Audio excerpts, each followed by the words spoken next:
La femme de 34 ans est revenue devant le tribunal aujourd'hui pour entendre la décision du juge. Elle restera finalement derrière les barreaux, du moins jusqu'au 8 août prochain.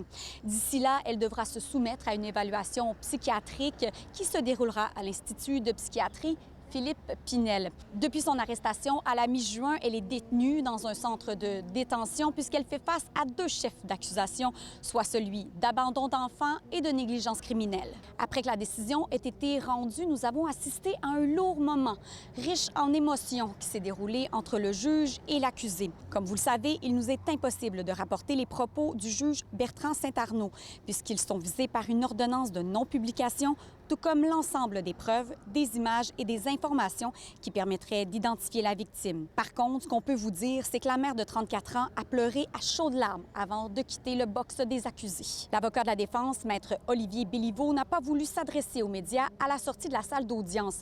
Toutefois, il a déclaré qu'il n'excluait pas de demander une nouvelle enquête sur remise en liberté. Maître Lily Ravel, qui représente le ministère public et qui s'opposait à la remise en liberté de l'accusé, nous explique. Donc, le juge avait à rendre deux décisions aujourd'hui, considérant que la poursuite avait demandé une évaluation sur la responsabilité criminelle de madame et le juge a déterminé que la poursuite avait rempli les critères demandés par le Code et il a envoyé madame en évaluation psychiatrique. L'accusé a le droit de demander la révision de la décision du juge au stade de l'enquête sur remise en liberté.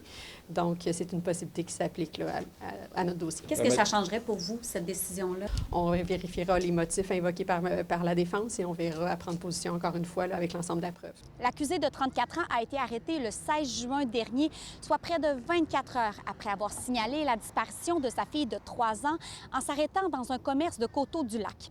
La fillette a finalement été retrouvée dans un fossé en bordure de l'autoroute 417 en Ontario après 3 jours de recherche menée par une imposante équipe de policiers.